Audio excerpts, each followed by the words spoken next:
Hello, I'm Will Bostick.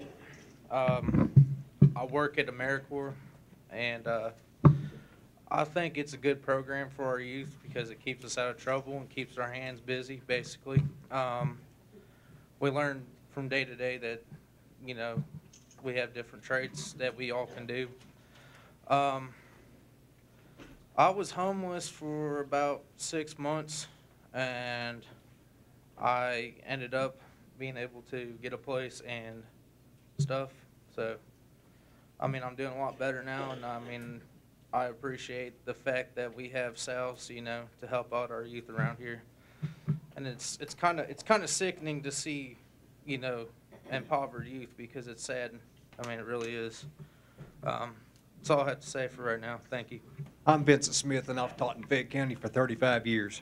I was given a chance to come here tonight and talk to you on the subject of poverty. Now, poverty we don't like to discuss, but it does exist. It's surprising in this day and time. And I've chosen one reason for poverty to come in here to talk to you. I've done some research on the subject. West Virginia's population of 1.85 million, we have 17.5% of the population living in poverty. In Fayette County alone, we have 46,000 people. 21.2% of those live in poverty. Excuse me. 20.6% of these people have children that are under the age of 18. That's about 3,900 families in this county.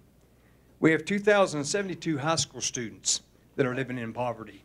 400 of those, or close to 5.7%, are dropouts.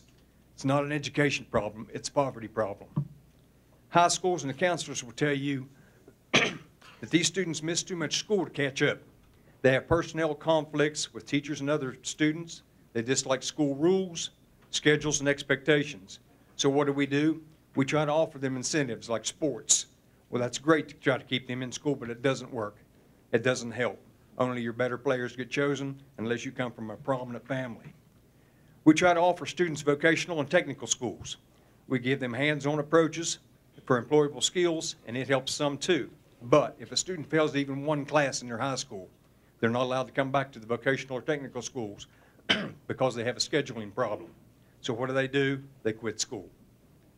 Why do we miss so much school? Why do they have these conflicts? Why do they dislike the schedules and rules? It's easy. Substandard housing. Now, by substandard housing, I mean that their roofs leak. They're falling in. Their windows and doors, if they do exist, they don't work. Their floors are sagging, their walls are falling in, and they can't protect from the rodents coming in. They have non-existing or non-working heat systems. They have no insulation, some with no running water, some with no electricity. When these students do show up for school, they fall asleep in class. Why? It might be the only meal they get. It's the only warm place that they have. They're made fun of and ridiculed by other students. They're disciplined by the teachers. They have poor hygiene. They don't wear the right clothes. Excuse me. It's no wonder they drop out. They're victims of poverty. 37% of these students have no working parent, but 63% do have a working parent. That parent travels an average of 28 miles to work. They try to support their family. They don't have the skill or the money to repair their own house. They don't qualify for any loans, and they can't afford a contractor. I'm asking you for funds that are desperately needed in this county to support organizations like the Southern Appalachian Labor School to identify and repair these homes and bring them up to livable standards. Thank you so much. I want you to give these students a chance to stay in school, better their education and skills, and hopefully enter the workforce if you can create jobs for them. But that's another subject. Hopefully someone will take the time to cover that. Ray Weibel. I work with an organization, a nonprofit organization called Experience Works here in Fayette County. We're actually all over southern part of the state. The program actually works with seniors over 55, low income, looking to get back into the workforce. And just want to cover one thing that comes to me, working with seniors and how that relates to poverty, children in poverty. A lot of seniors that are looking to get back in the workforce, there's various reasons they want to get back in the workforce. One of the things that I see, though, is because they're needing to help support their grandchildren. They've got kids that are out working, but they're not working in good paying jobs or full-time jobs on it. So I've got seniors coming looking for how to get back in the workforce because they can't, stand around and see their kids, trying to support their grandkids through the jobs that they just can't get. I've got several instances here in Fayette County. I've got one participant raising a grandchild.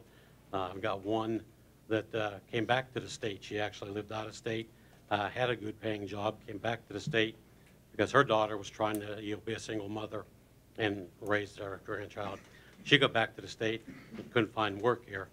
So the big thing that I'm hearing that I think needs to be addressed is the jobs and the good paying jobs. If the parents, whether it be a single parent or two parents, the jobs, the $8 an hour working part-time just doesn't cut it as far as, putting the food on the table and that. So that's the one thing that I think we need to look at. A lot of companies coming into our state and, a lot of resources, and they're coming in and they're doing the natural gas and the timbering and that, but the jobs aren't going to, state residents. They're bringing in a lot of folks from out of state, whether it be from, Carolinas, as far as way Oklahoma, Texas. So that's got to be addressed, I think, at your level, where these jobs that are here, based on what West Virginia has to offer, these jobs are going to our people, so that'll trickle down, eliminate some of that. Not solve the entire problem, but eliminate some of this issues with the children in poverty where the jobs just aren't there. Hey, I'm the result of John, David, and Sal's. My husband worked, John was his boss. His name's Ed Travis, and he was his boss if anybody could boss him. Not me for sure. But anyway, because of him, he made me aware of the fact that of an education. And I'm the ending result of that education. I work the Science Behavior Department at Appalachian Regional Hospital. I work with children. I work on the psych ward. I see what they're telling you every day. These children come in, they have nothing. I just hope I'll be okay. I happen to love my job. I have worked there probably 3 years in the adolescent unit. I've seen 90% of our children sexually abused, physically abused, mentally abused. They don't have homes. When they talk about no water, not even toileting, I have to check off what do you have and ask questions. And it's hard to believe that we still don't have toileting in West Virginia, but it's there. They come in, and I'll just tell you about a major when they come into our unit. They'll come in. Our adults, they come in there on drugs themselves when they come get them. I release them, and they release to alcoholics. And I complain about it, but it does no good because they have someone else. They say someone else is taking them home. Those kids are lucky not to even go home, make it home. They, when they come in, I'll meet them. I met those patients, and they are sexually active at the age of 10 years old. Girls and boys are active. They have, one boy has a child just recently, and he's 14 years old. The girls have had abortions. They come in, they have lice, they're dirty. I mean, I know they can't help it. They don't even know the difference. They don't know about education. They go to school. People at school make fun of them. Why? Because they don't have clothing. They're dirty. And then they tear up the walls of the school. And the teachers here know that. They tear up the walls. They're angry. They assault people. They assault, and bullying in the schools is tremendous. But then we also have the self-mutilation. They cut their arms, they cut their legs. And they tell me, you know what they tell me? They tell me, yeah, we do that. Why? It relieves our angers. It helps. It helps to forget that they're being beat at home, sexually abused. But it's a hard job. I love that job because those children absolutely they're pitiful. They come in and all they want is a little bit of attention. We get them in, and we've had a couple in that all they wanted was a hug. Just a hug, or just somebody to sit down and talk to them. And it really is. I mean, people do not realize how bad it is. Or we have them. They come in on drugs. The kids come in on drugs, alcohol, and guess what?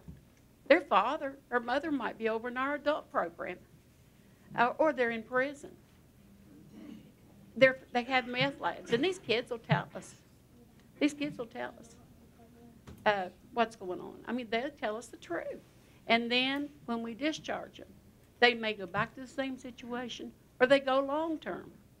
Long-term meaning from to 30 days, to 2 years, to 3 years. And then they don't get to go back home, or they get taken out of their homes. They're taken out of their homes because of the sexual abuse, the neglect, all of it. So then they go to short-term facilities. Short-term facilities can't take care of them because they're angry and they're mean.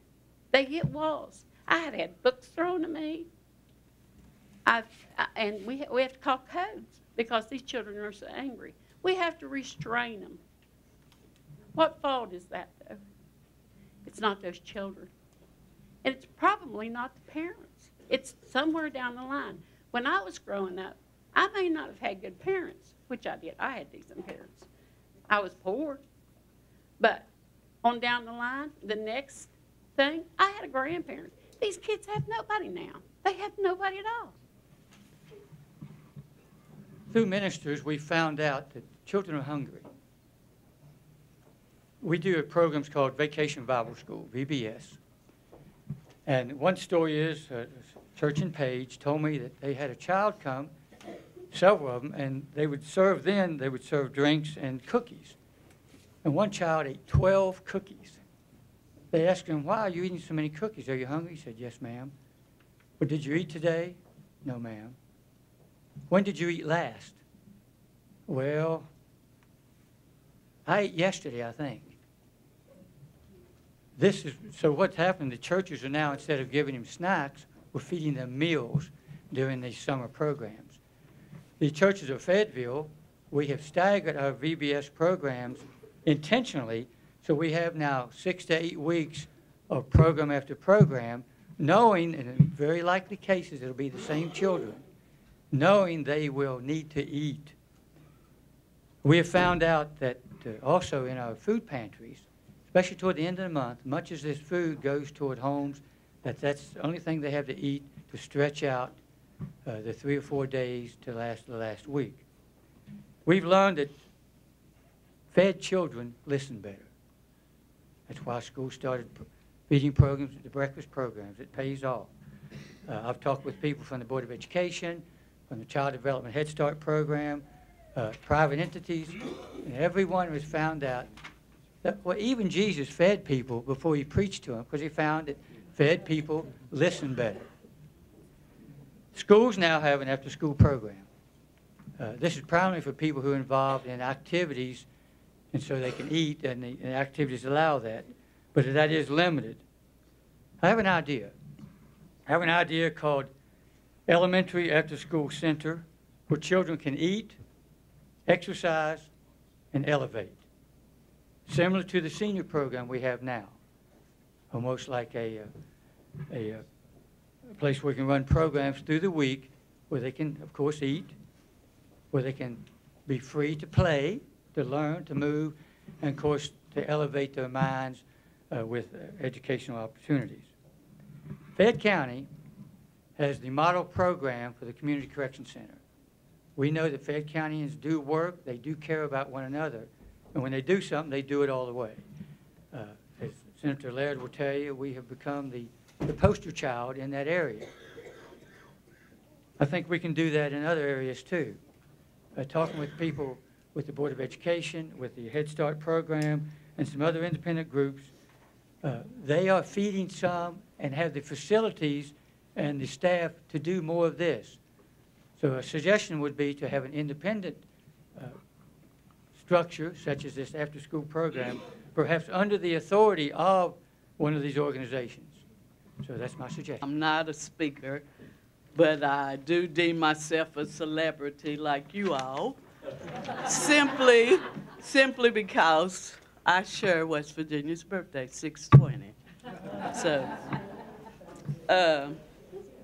I'm up here on behalf of the children.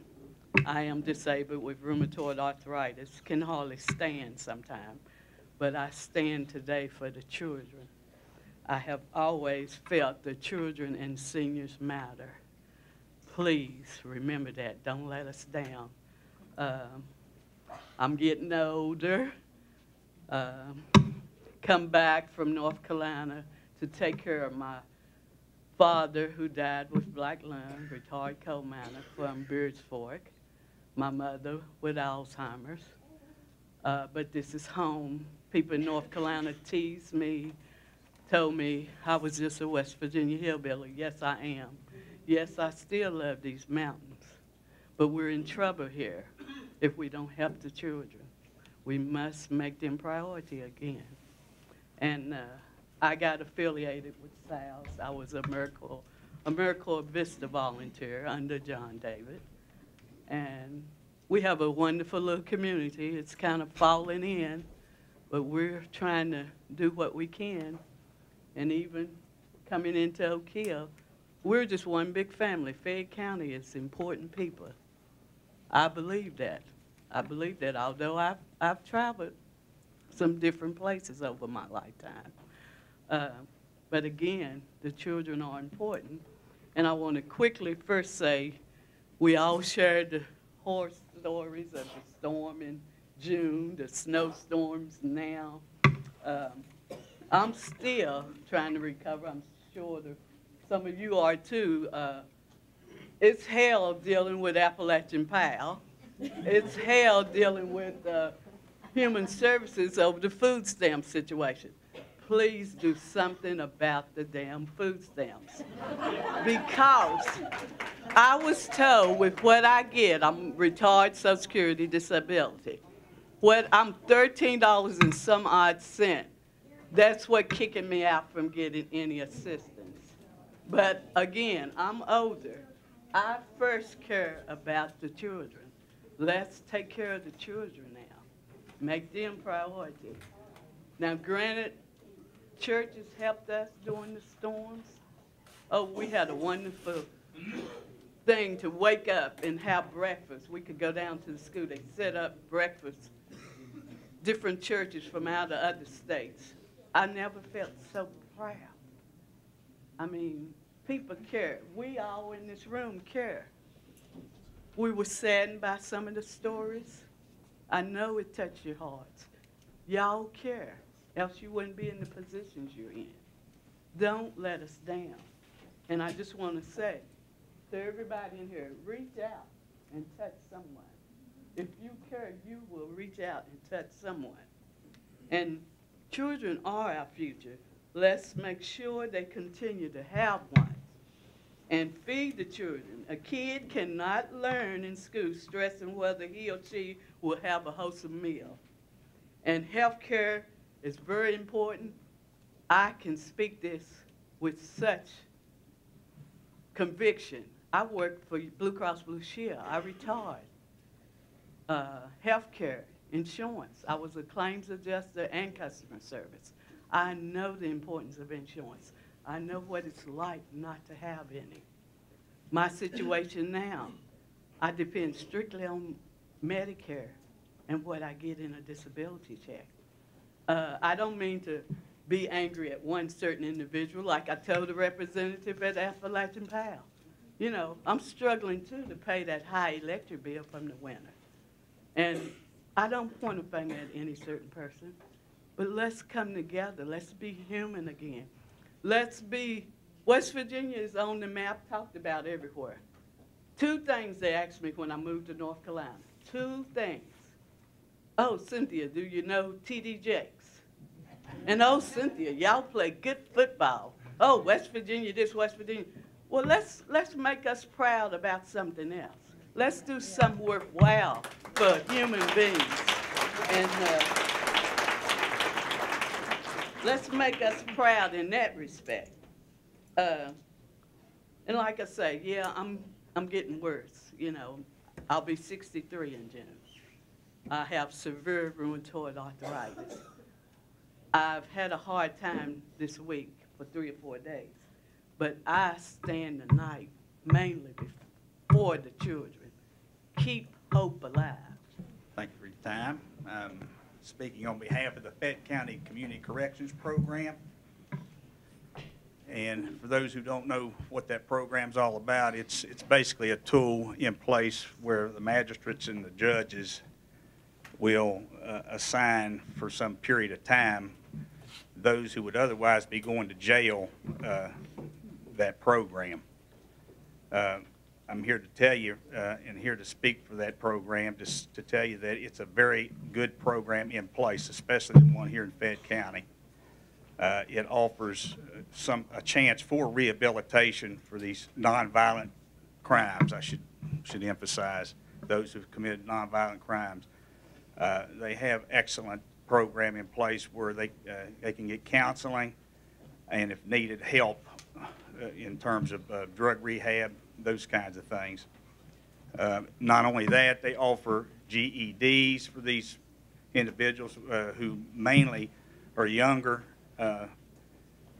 drug-related, alcohol-related issues, and people who have families. And to send somebody to jail, you know, for these type of offenses for 1 to 15 years or 1 to 5 years is pretty harsh under those circumstances. But let me remind you, it is a second chance. You know, these people will go back out and do something wrong again. You know, they know what the outcome's going to be. But it is a good alternative in place for these people, and I see it working. I've seen people getting their GEDs. I've seen people getting rehabilitated, basically, and getting their lives back together. It's not for everybody, but it is working. Now, we're in the impression that there's been it's under the microscope at this time, where magistrates and those kinds of things are trying to take away maybe some of the ability for these people to be assigned to those places. I think that's a mistake. I think it's an excellent tool that they should be allowed to use and be able to use that. These people do need second chances. Again, most of them have kids, and it's very, very difficult. You go to jail, it ruins these people. It really does. And that's all I've got to say. Thanks. I was in college for 2 years, had my first daughter, who's now 7, finished college while I had her, and was pregnant with my second. I have a bachelor's degree that I am not able to use. I moved back to West Virginia, back to Mount Hope specifically. I am a VISTA volunteer. I live in poverty, working to end poverty. Our stipends are $800 a month and provide very small amounts of health insurance. And so I ask you all to expand Medicaid because it's a very important issue.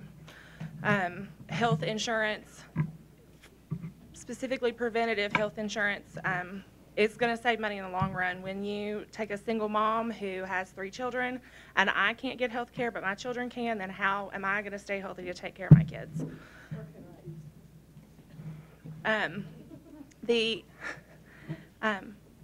The other issue is that I have, although I had a full tuition scholarship, I don't have no student loan debt. So I'm a VISTA volunteer because it also helps to pay my student loans.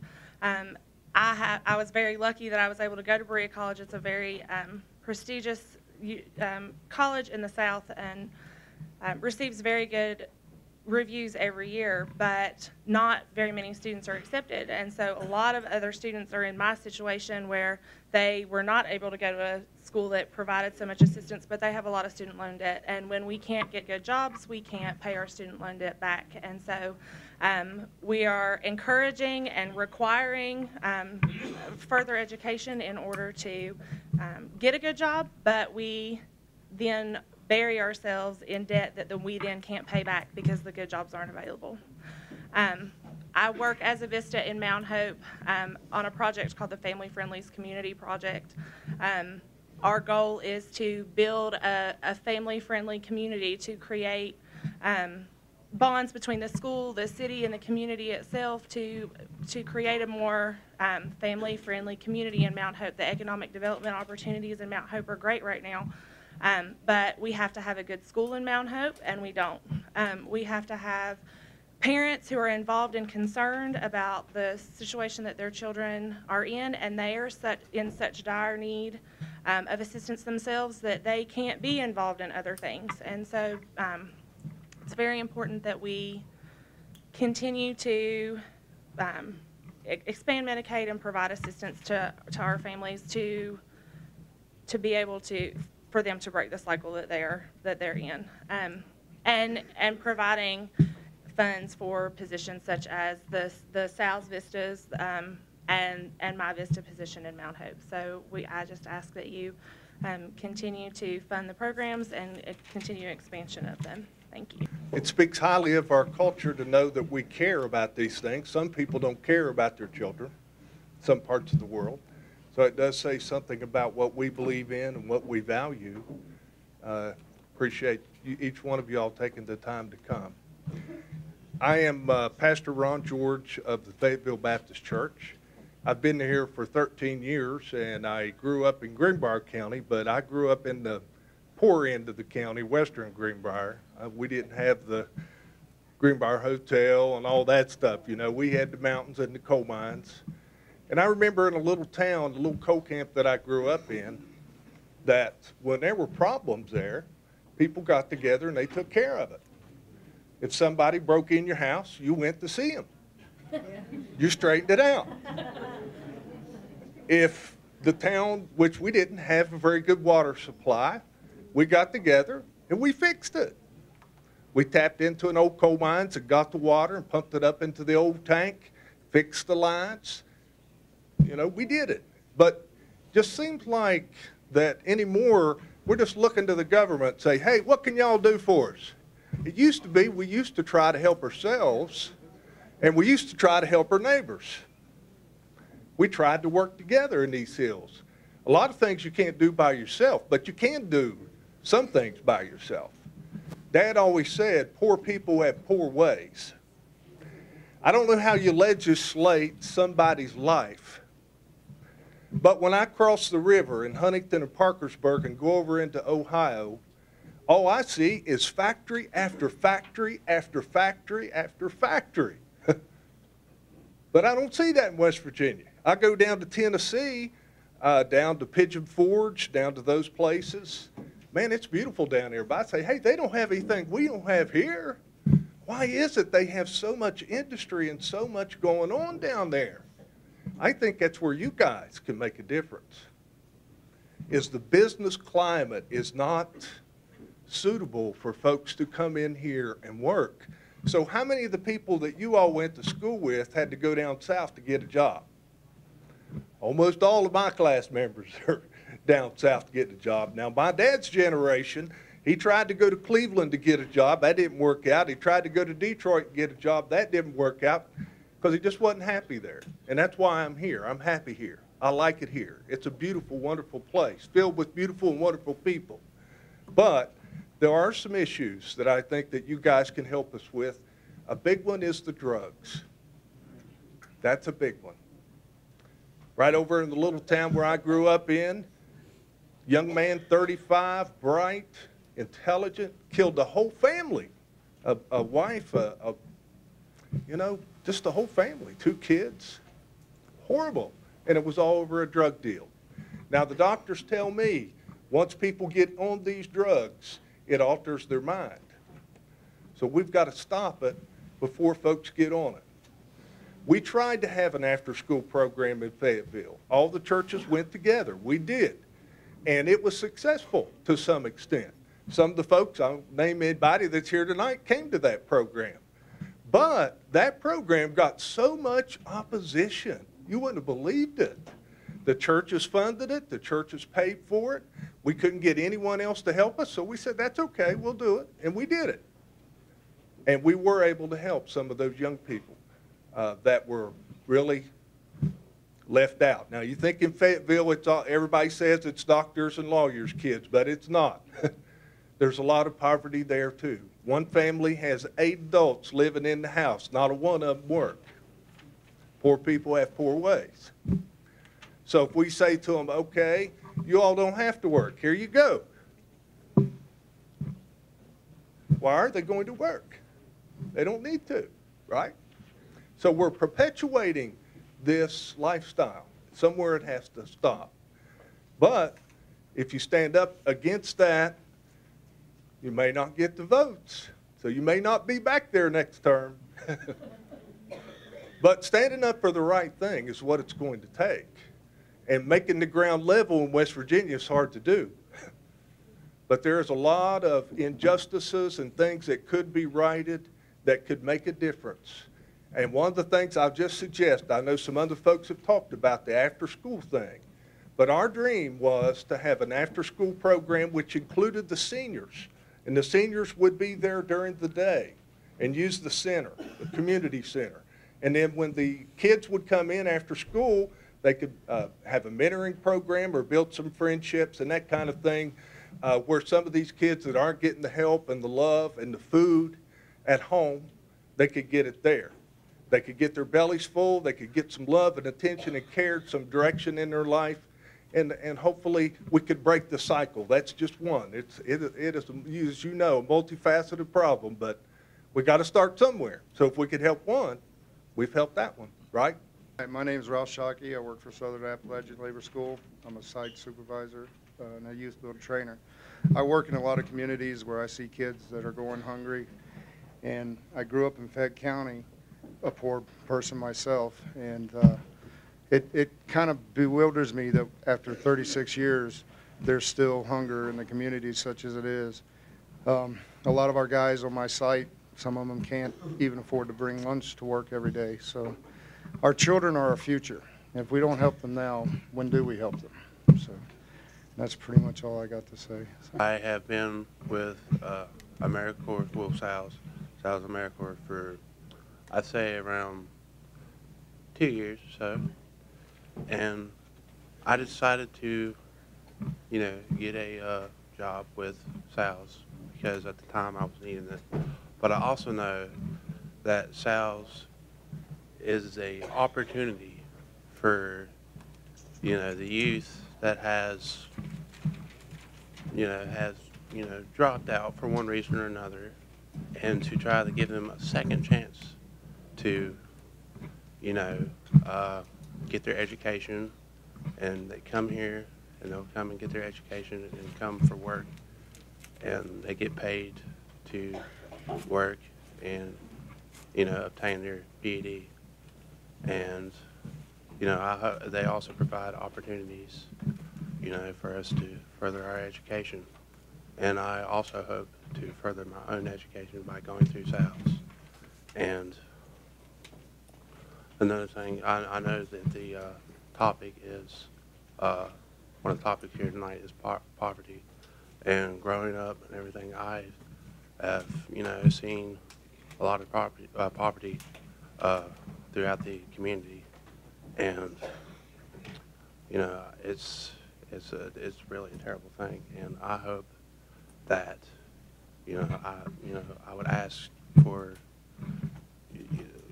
your help if we could continue, if South could continue to provide, help the youth, provide opportunities so that it helps, it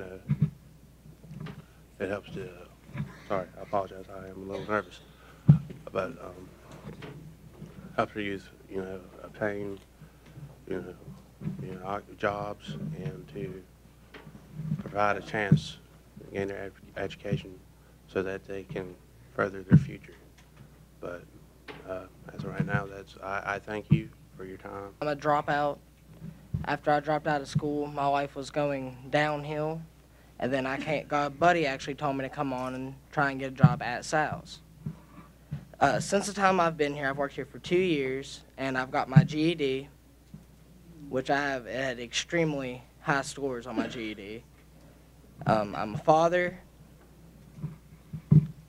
see. I actually got stage fright for once.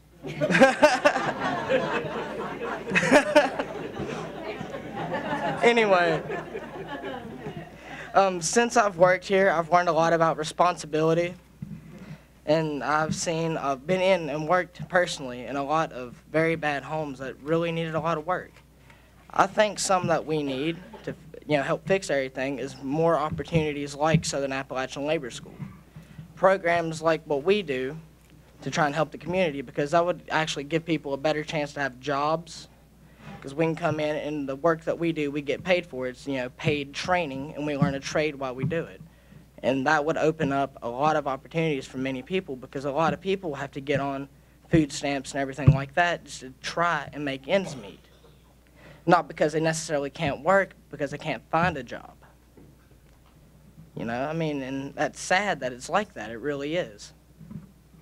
So what I think is if we had more programs like Southern Appalachian Labor School to try and give people that chance to further their education in some kind of trade like that, because vocational classes are expensive and they're hard to get into.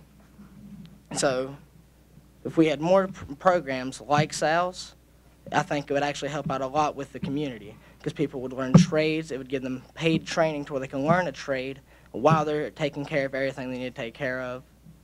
And well, that's all I got to say.